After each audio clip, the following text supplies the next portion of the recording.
ಸಿಂಗಮ್ಮ ಪಿಂಗಮ್ಮ ಯಾವನಿಗೋ ಚೇಷ್ಟೆ ಕುಚೇಷ್ಟೆ ಇದ್ರೆ ಅವನಿರ್ಲಿ, ಎಲ್ಲರೂ ಅವರೇ ಅಲ್ಲ. ಈ ರಾಜ್ಯಾದ್ಯಂತ ಪೊಲೀಸರು, ಅನೇಕ ಜನ ಪೊಲೀಸರು ನಮ್ಮ ಜೊತೆಗಿದ್ದಾರೆ. ಯಾರಿಲ್ಲ? ಯಾವ ಪೊಲೀಸ್ ಇಲ್ಲ.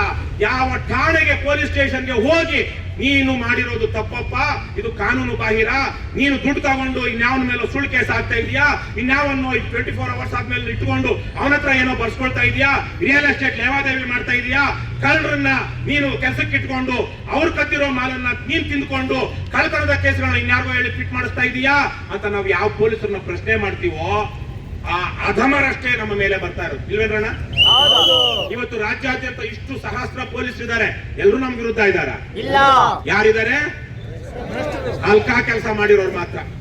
ನೀನೇನ್ ಮಾಡ್ಬೇಕು ಹೇಳಿ ಅಂದ್ರೆ, ವಿಡಿಯೋ ಮಾಡ್ಬೇಕಂದ್ರು ರೈಟ್. ಯಾಕೆ ಅಂತ ಹೇಳಿದ್ರೆ ಕನ್ನಡಕ್ಕೆ ಬೇಕಾದಂತ ಪ್ರತಿಯೊಂದು ಕನ್ನಡದ ನ್ಯೂನ್ಯತೆಗಳೇನಿದೆ, ಕನ್ನಡದಲ್ಲಿ ಕನ್ನಡಿಗರಿಗೆ ಯಾವ ರೀತಿಯ ಸಮಸ್ಯೆಗಳು ಬರ್ತಾ ಇದೆ ಅಂತ ಹೇಳ್ಬಿಟ್ಟು ಸಂಪೂರ್ಣವಾಗಿ ಜ್ಞಾನ ಇರುವಂತವರು ರವಿಕೃಷ್ಣ ರೆಡ್ಡಿ ಅವರು. ಬಹಳ ಜ್ಞಾನ ಇದೆ ಅಂತವ್ರಿಗೆ. ಯಾಕಂದ್ರೆ ಈಗ ಇಲ್ಲಿ ಒಳ್ಳೆಯವ್ರಿಗೆ ಕಾಲ ಇಲ್ಲ ಅನ್ನೋದೊಂದು ಸಾಬೀತಾಗಿದೆ. ಯಾಕಂದ್ರೆ ಮೊನ್ನೆ ಒಂದು ತಹಸೀಲ್ದಾರರ ಪರಿಸ್ಥಿತಿ ನೀವು ನೋಡಿರ್ತೀರಿ. ಅವರು ಹಿಂದ್ಗಡೆ ಬೋರ್ಡ್ ಹಾಕೊಂಡಿದ್ದಾರೆ. ಅವ್ರು ಆಕ್ಚುಲಿ 1 ಲಕ್ಷ ತಪ್ಪು ಆಡಿ ಹಾಕಿದ್ದಾರೆ. ನನಗೆ ಇಲ್ಲಿ ಲಂಚ ಕೊಟ್ಟೇ ಬರಬೇಕು ಅಂತ ಹಾಕಿದ್ರೆ ಪಾಪ ಅವರು ತಹಸೀಲ್ದಾರಲ್ಲ DC ಆಗ್ತಿದ್ರು ಅನ್ಸುತ್ತೆ. ಅವ್ರು ಏನ್ ಮಾಡಿದ್ರು ನಾನು ಪಾಪ ಅವ್ರಿಗೆ ಗೊತ್ತಿಲ್ಲ. ಎಲ್ಲೋ ನಮ್ಮ ರವಿಕೃಷ್ಣ ರೆಡ್ಡಿ ಅಂತವರು ನಮ್ಮ ಹಿರಿಯರ ಮಾತನ್ನು ಕೇಳಿ ಪ್ರೇರೇಪಣೆಗೆ ಒಳಗಾಗಿದ್ರು ಅನ್ಸುತ್ತೆ. ನಾನು ಲಂಚ ಮುಟ್ಟುವುದಿಲ್ಲ ಅಂತ ಹಾಕಿದ್ದಾರೆ ಪಾಪ. ಅದಕ್ಕೆ ಸರ್ಕಾರ ಏನ್ ಹೇಳ್ತಾ ಇದೆ ಅಂದ್ರೆ ನಾನು ನಿಮ್ಮನ್ನು ಮುಟ್ಟುವುದಿಲ್ಲ ಅಂತ ಸೈಡ್ ಮೂಲೆ ಕೂರಿಸ್ಬಿಟ್ಟಿದೆ. ರಗಡ ಇಲ್ಲ. ಯಾಕಂದ್ರೆ ನಮ್ಮಲ್ಲಿ ಲಂಚ ತಗೊಳ್ಳೋರು ಮಾತ್ರ ಬೇಕು.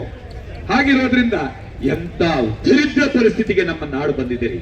ಎಂತ ದರಿದ್ರ ಪರಿಸ್ಥಿತಿಗೆ ಸಿದ್ದರಾಮಯ್ಯವರಿಗೆ ಈ ಒಂದು ಕನ್ನಡಿಗರ ಆಗ್ರಹ ಸಮಾವೇಶದಿಂದ ಒಂದು ಆಗ್ರಹವನ್ನು ಮಾಡ್ತಾ ಇದ್ದೀನಿ. ಯಾಕಂದ್ರೆ ಇದು ಬೇಗ ಹೇಳ್ಬಿಡ್ತೀನಿ. ಯಾಕಂದ್ರೆ ಈಗ ಒಂದು ನ್ಯೂಸ್ ನೋಡಿ ಬಂದೆ, ಸಿದ್ದರಾಮಯ್ಯ ಅವರು ಎಷ್ಟೊತ್ತಿರ್ತಾರೆ ಅಂತ ಗ್ಯಾರಂಟಿ ಇಲ್ಲ. ಅದಕ್ಕೆ ಇಡಿಯೋತಿಗಾದ್ರೂ ಈ ಕೆಲಸ ಮಾಡಿ. ಅವತ್ತು ವಿರೋಧ ಪಕ್ಷದಲ್ಲಿ ನಿಂತ್ಕೊಂಡು ಕನ್ನಡಿಗರಲ್ಲಿ ಸೇರಿ ಕನ್ನಡಿಗರ ಆಗ್ರಹ ಸಮಾವೇಶ ಮಾಡೋದಕ್ಕೆ ಪೊಲೀಸರ ಪರ್ಮಿಷನ್ ತಗೋಬೇಕು. ಎಂತ ನಾಚಿಕೇಡು. ಹೋರಾಟಕ್ಕೆ ಪೊಲೀಸರ ಅಪ್ಪಣೆ ಬೇಕಿಲ್ಲ. ಪೊಲೀಸರ ಅಪ್ಪಣೆ ತಗೊಂಡು ಅವರ ಹೇಳ್ದಂತೆ ಬಾಂಡ್ ಬರ್ಕೊಟ್ಟು ಅವ್ರ ಷರತ್ತುಗಳಿಗೆ ನಾವು ಬದ್ಧರಾಗಿ ಕಾರ್ಯಕ್ರಮ ಮಾಡಬೇಕಾಗಿಲ್ಲ. ನಾನು ಹೇಳ್ದೆ KRS ಗೆಳೆಯರಿಗೆ, ರವಿಕೃಷ್ಣ ರೆಡ್ಡಿ ಅವರಿಗೆ, ಮತ್ತೆ ರಘು ಅವರಿಗೆ, ಮತ್ತೆ ಅಧ್ಯಕ್ಷರಿಗೆ ಎಲ್ಲ ಹೇಳ್ದೆ, ಅವರ ಅಪ್ಪಣೆಯನ್ನು ತಗೊಂಡು ಕಾರ್ಯಕ್ರಮ ಮಾಡೋದು ಬೇಡ. ಏನಾಗುತ್ತೆ ನೋಡೇ ಬಿಡೋಣ, ಮಾಡೇ ಬಿಡಿ, ಮಾಡಿ ನೋಡೋಣ. ಎಷ್ಟು ಜನ ಅರೆಸ್ಟ್ ಮಾಡ್ತಾರೆ, ಯಾಕೆ ಅರೆಸ್ಟ್ ಮಾಡ್ತಾರೆ, ಯಾವ ಆಧಾರದ ಮೇಲೆ ಅರೆಸ್ಟ್ ಮಾಡ್ತಾರೆ. ನಾವೆಲ್ಲ ಹೋರಾಟ ಪ್ರಾರಂಭ ಆದಾಗ ಯಾವ ಅಪ್ಪಣೆ ಇಲ್ಲ, ಪೊಲೀಸರಿಗೆ ಮಾಹಿತಿ ಅಷ್ಟೇ ಕೊಡ್ತಾ ಇದ್ದಿದ್ದು. ಒಪ್ಪಿಗೆ ಕೇಳ್ತಿರ್ಲಿಲ್ಲ, ಅವ್ರ ಪರ್ಮಿಷನ್ ಕೇಳ್ತಿರ್ಲಿಲ್ಲ, ಅವ್ರಿಗೆ ಮಾಹಿತಿ ಕೊಡ್ತಿತ್ತು. ಮಾಹಿತಿ ಯಾಕೆ? ಅಲ್ಲಿ ಪೊಲೀಸರು ರಕ್ಷಣೆಗೋ ಮತ್ತೊಂದೋ ಭಾಗದೊಂದಕ್ಕೋ ಬರ್ತಿದ್ರು, ಅದಕ್ಕೋಸ್ಕರ ಮಾಹಿತಿ ಕೊಡ್ತಾ ಇದ್ದಿದ್ದು. ಒಪ್ಪಿಗೆಗೆ ಅಪ್ಪಣೆ ಪತ್ರ, ಅಪ್ಪಣೆ ಚೀಟಿಗಾಗಿ ನಾವು ಕಾಯ್ದವರಲ್ಲ. ಹಾಗಾಗಿ ನಮ್ಮ ಬೆಂಗಳೂರಿನ ರಾಜಧಾನಿಯ ಹೋರಾಟದ ಕೇಂದ್ರಗಳನ್ನು ಕಳೆದ 8 ವರ್ಷಗಳಲ್ಲಿ ಬೆಂಗಳೂರಿನಲ್ಲಿ ಕ್ರೈಮ್ ರೇಟ್ ಯಾರಿಂದ ಜಾಸ್ತಿ ಆಗಿದೆ ಅಂತಂದ್ರೆ ಕನ್ನಡಿಗರಿಂದ ಅಲ್ಲ, ಕನ್ನಡ ಹೋರಾಟಗಾರರಿಂದ ಅಲ್ಲ, KRS ಪಕ್ಷದ ಕಾರ್ಯಕರ್ತರಿಂದ ಅಲ್ಲ, ದೂರದ ಗುಜರಾತ್ದಿಂದ, ಬಿಹಾರದಿಂದ, ತಮಿಳುನಾಡಿನಿಂದ, ಕೇರಳದಿಂದ ಬಂದಂತ ಭಾಷಾ ದ್ರೋಹಿಗಳಿಂದ ಬೆಂಗಳೂರಿನಲ್ಲೇ ಕ್ರೈಮ್ ರೇಟ್ ಜಾಸ್ತಿ ಆಗ್ತಾ ಇದೆ. ಅಲ್ರಿ, ಕರ್ನಾಟಕದ ರಾಜಧಾನಿ ಬೆಂಗಳೂರು, ನಾಡಪ್ರಭು ಕೆಂಪೇಗೌಡರು ತಮ್ಮ ಸೊಸೆ ಲಕ್ಷ್ಮೀ ದೇವಿಯ ತ್ಯಾಗದಿಂದ ಕಟ್ಟಿದಂತ ಈ ಬೆಂಗಳೂರಿನಲ್ಲಿ ಎಲ್ಲಿಂದಲೋ ಬಂದಂತ ನಾಯಿನರಿಗಳನ್ನ ನೀವು ತುಂಬಿಬಿಟ್ಟು ಕನ್ನಡಿಗರ ಮೇಲೆ ದೌರ್ಜನ್ಯ ಮಾಡ್ಲಿಕ್ಕೆ ಬರ್ತಾ ಇದ್ದೀರಲ್ಲ, ಇದನ್ನ ಸಹಿಸ್ಕೊಂಡು ಕೂತ್ಕೊಳ್ಳುವಂತ ರಕ್ತ ನಮ್ದಲ್ಲ. ನಾವು ನಾಯಿ ನರಿಗಳ ಜೊತೆ ಯುದ್ಧ ಮಾಡಿ ಗೆದ್ದವರಲ್ಲ. ನಮ್ಮ ಚರಿತ್ರೆನೇ ಅಲ್ಲ ಅದು. ಹುಲಿ ಸಿಂಹಗಳ ಜೊತೆ ಯುದ್ಧ ಮಾಡಿ ಸಾಮ್ರಾಜ್ಯ ಕಟ್ಟಿದಂತ ಮಣ್ಣಿದು ಕರ್ನಾಟಕ. ಆ ಮಣ್ಣಿನ ರಕ್ತದ ವಾರಸುದಾರರು ನಾವು ಕನ್ನಡಿಗರು ಅನ್ನೋದನ್ನ ಸರ್ಕಾರದವರು ಎಚ್ಚರಿಕೆಯಿಂದ ಆಲಿಸಬೇಕು. ಸರ್ಕಾರದವರು ಇದನ್ನು ಕೇಳಬೇಕು. ಶಿಕ್ಷಣ ವ್ಯವಸ್ಥೆ ನೋಡ್ರಿ, ಕುಲಿಗಣಿಸ್ಬಿಟ್ಟಿದ್ದೀರಿ. ಉದ್ಯೋಗ ವ್ಯವಸ್ಥೆ ಅಂತ ಹೇಳಿಕೆ ಆಗ್ತಾ ಇಲ್ಲ.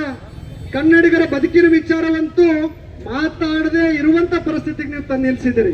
ಮತ್ತೆ ಯಾವ ಪುರುಷಾರ್ಥಕ್ಕೆ ನೀವು ಆಡಳಿತ ಮಾಡ್ತಾ ಇದ್ದೀರಿ? ಯಾವ ಪುರುಷಾರ್ಥಕ್ಕೆ ನೀವು ವಿಧಾನಸೌಧದಲ್ಲಿ ಕುತ್ಕೊಂಡು ಕಾನೂನುಗಳನ್ನು ರೂಪಿಸ್ತಾ ಇದ್ದೀರಿ? ಯಾವ ಪುರುಷಾರ್ಥಕ್ಕೆ ವಿಧಾನಸೌಧ ಬೇಕು ನಿಮ್ಗೆ? ಯಾಕೆ ನಾವು ಮಹಾರಾಷ್ಟ್ರದ ಮಾದರಿಯಲ್ಲಿ ಸಿಕ್ಕಲ್ಲಿ ಹೊಡಿಬೇಕು, ಸಿಕ್ಕಲ್ಲಿ ಬೆಂಕಿ ಹಚ್ಚಂತ ಹೋರಾಟಕ್ಕೆ ಕೈಗೆತ್ಕೋಬೇಕಾ? ಅದು ಮಾಡಬಾರ್ದು.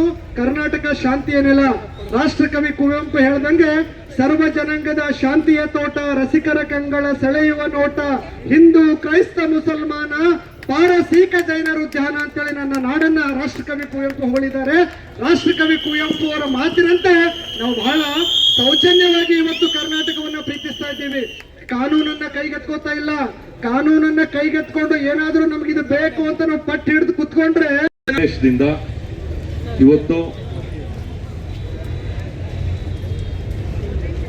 ಕೆಆರ್ಎಸ್ ಪಕ್ಷದ ವತಿಯಿಂದ ನಡೀತಾ ಇರತಕ್ಕಂಥ ಕನ್ನಡಿಗರ ಹಕ್ಕೊತ್ತಾಯಿ ಒಂದು ಕಾರ್ಯಕ್ರಮಕ್ಕೆ ನನಗೆ ಆಹ್ವಾನ ನೀಡಿದ್ದಕ್ಕಾಗಿ ರವಿಕೃಷ್ಣ ಸತಿ ಸರ್ ತಮಗೆ ಹಾಗೂ ತಮ್ಮ ಇಡೀ ಸೈನ್ಯಕ್ಕೆ ನಾನು ತುಂಬ ಹೃದಯದ ಧನ್ಯವಾದಗಳನ್ನ ಸಲ್ಲಿಸೋದಕ್ಕೆ ಇಷ್ಟಪಡ್ತೀನಿ. ಸ್ನೇಹಿತರೆ,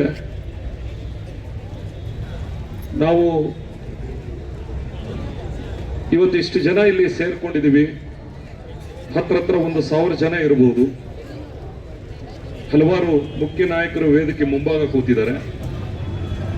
ನಾವು ಇಷ್ಟು ಜನ 1,000 ಜನ ಇಲ್ಲಿ ಇರ್ಬೋದು. ಕೆಲವರಿಗೆ ನಾವು ಯಾಕೆ ಬರೀ ಇಷ್ಟೇ ಜನ ಅಂತ ಹೇಳಿ, ಆದ್ರೆ ತುಂಬಾ ಜನ ಇಲ್ಲಿ ಹೊರಗಡೆ ಓಡಾಡ್ತಾ ಇದ್ದಾರೆ, ತುಂಬಾ ಜನ ಕ್ರಿಕೆಟ್ ಆಡ್ತಾ ಇದ್ದಾರೆ, ತುಂಬಾ ಜನ ಟಿವಿ ನೋಡ್ತಾ ಇದ್ದಾರೆ, ತುಂಬಾ ಜನ ಫಿಲ್ಮ್ ನೋಡ್ತಾ ಇರ್ತಾರೆ, ಅವರವರ ಕೆಲಸಗಳನ್ನ ಮಾಡ್ತಾ ಇರ್ತಾರೆ.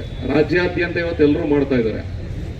ಆದ್ರೆ ನಾವು ಇಲ್ಲಿ ಸೇರಿರ್ತಕ್ಕಂಥ ಈ 1,000 ಜನ ನಾವು ಏನಕ್ಕೋಸ್ಕರ ಇಲ್ಲಿ ಬಂದು ಕೂತಿದ್ದೀವಿ ಅಂದ್ರೆ ಅವರೆಲ್ರಿಗೂ ಒಳ್ಳೇದಾಗ್ಲಿ ಅನ್ನೋ ಉದ್ದೇಶ ಇಟ್ಕೊಂಡು ನಾವೆಲ್ಲರೂ ಬಂದು ಕೂತಿರ್ತೀವಿ.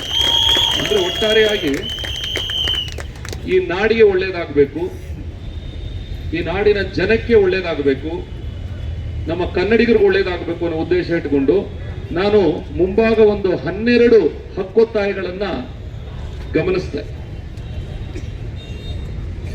ತಾವು ಬಹಳ ಶಿಸ್ತಿನ ಸಿಪಾಯಿಗಳಾಗಿ ತಮ್ಮದೇ ಆದಂತ ಒಂದು ವಸ್ತ್ರವನ್ನು ಧರಿಸಿ ನಿಮ್ಮ ಹೋರಾಟಗಳು, ಆದ್ರೆ ಒಂದು ಪ್ರಾಮಾಣಿಕವಾಗಿ ಇಲ್ಲಿ ಒಂದು ಹೇಳಬೇಕು ಸರ್, ಈ ವಿಚಾರದಲ್ಲಿ ನಾನು ಅದನ್ನ ಪ್ರಸ್ತಾಪಿಸಲೇಬೇಕು. ರವಿಕೃಷ್ಣ ರೆಡ್ಡಿ ಸರ್ ಅವರು ಲೈವ್ ಮಾಡುವಾಗ ಸಹಜವಾಗಿ ನಾನು ಲೈವ್ ನ ನೋಡ್ತೀನಿ ಸರ್. ನಾನು ಯಾಕೆ ಅಂದ್ರೆ ನನಗಿವತ್ತೊಂದಷ್ಟು ಕಾನೂನಿನ ಅರಿವು ಏನಾದರೂ ನನಗೆ ತಿಳಿದಿದೆ ಅಂತಂದ್ರೆ ಅದು ಸರ್ ನೀವು ಹೇಳ್ತಕ್ಕಂಥ ಒಂದಷ್ಟು ವಿಚಾರಗಳು ನನಗೂ ಬರುತ್ತೆ. ಯಾಕಂದ್ರೆ ನಾವು ಅನ್ಯಾಯದ ವಿರುದ್ಧ ಹೋಗಿ ಪ್ರತಿಭಟಿಸಬೇಕು ಅಥವಾ ನ್ಯಾಯವನ್ನ ಕೇಳಬೇಕು ಅಂದ್ರೆ ನಮಗೇನ್ 1,00,000 ಜನ ಇರಬೇಕು ಅಂತ ಏನಿಲ್ಲ.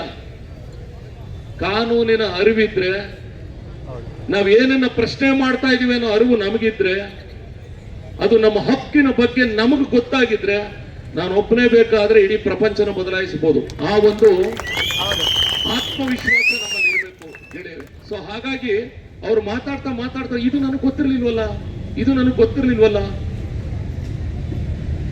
ನೋಡಿ, ನಾವು ಯಾವ್ದಾದ್ರು ಒಂದು ಸರ್ಕಾರಿ ಕಚೇರಿಗಳಿಗೆ ಹೋಗಿ ವಿಡಿಯೋ ಮಾಡೋದಕ್ಕೆ ಹೆದರ್ಕೋತಿದ್ದೋ. ಅವ್ರು ಒಂದ್ ಕಡೆ ಮೆನ್ಷನ್ ಮಾಡ್ತಾರೆ ವಿಡಿಯೋ ಮಾಡೋದಕ್ಕೆ ಅಧಿಕಾರ ಇದೆ ಅಂತ ಹೇಳಿ. ಈಗ ನಾವು ಧೈರ್ಯವಾಗಿ ಹೋಗಿ ವಿಡಿಯೋ ಮಾಡ್ತೀವಿ. ಸೊ ಹಾಗಾಗಿ ನಿಮ್ಮ ಒಂದು ಆನೇಕಲ್ ಭಾಗದಲ್ಲಿ ಇದರ ಮಹೇಶ್ ಅವರಲ್ಲಿ ಬಂದಿಲ್ಲ ಇವತ್ತು. ನೋಡಿ, ಬರೀ ಕೇವಲ ಭ್ರಷ್ಟಾಚಾರದ ವಿರುದ್ಧ ಅಷ್ಟೇ ಅಲ್ಲ, ಕನ್ನಡದ ವಿಚಾರವಾಗಿಯೂ ಯಾಕೆ ಈ ಪಕ್ಷ ಕೆಲಸ ಮಾಡುತ್ತೆ ಅನ್ನೋದಕ್ಕೆ ಸರ್ ಅಲ್ಲಿ ಅಪಾರ್ಟ್ಮೆಂಟ್ ಅಲ್ಲಿ ಕನ್ನಡದ ಹೆಸರುಗಳನ್ನ ಹಾಕಿರ್ಲಿಲ್ಲ. ದೊಡ್ಡ ಗಲಾಟೆ ಆಯ್ತು, ರಾಜ್ಯೋತ್ಸವ ದಿನ ಬಿಟ್ಟಿರ್ಲಿಲ್ಲ. ಅವತ್ತು ತಮ್ಮ ಪಕ್ಷದ ಕಾರ್ಯಕರ್ತರು ಕರೆ ಮಾಡಿ ನಾವು ಹೋಗಿ ಬಿಡದಂಗೆ ಆ ಹೋರಾಟವನ್ನು ಮಾಡಿ ಆ ಇಡೀ ಬಡಾವಣೆಗೆ ಕಿತ್ತೂರು ರಾಣಿ ಚೆನ್ನಮ್ಮ, ಕೆಂಪೇಗೌಡ, ನೋಡಿ ಆ ಬಡಾವಣೆಯಲ್ಲಿ ಇರ್ತಕ್ಕಂಥ 70% ಎಲ್ಲ ಬೇರೆ ಭಾಷೆಯವರೇ. ಆದ್ರೆ ನೀವು ಇರಲ್ಲ, ನಾವು ಇರಲ್ಲ, ಇನ್ನೊಂದು 20 ವರ್ಷನ 50 ವರ್ಷ ಬಿಟ್ರೆ, ಬಟ್ ಆ ಹೆಸರುಗಳು ಸೂರ್ಯಚಂದ್ರ ಇರೋವರೆಗೂ ಇರ್ತವೆ.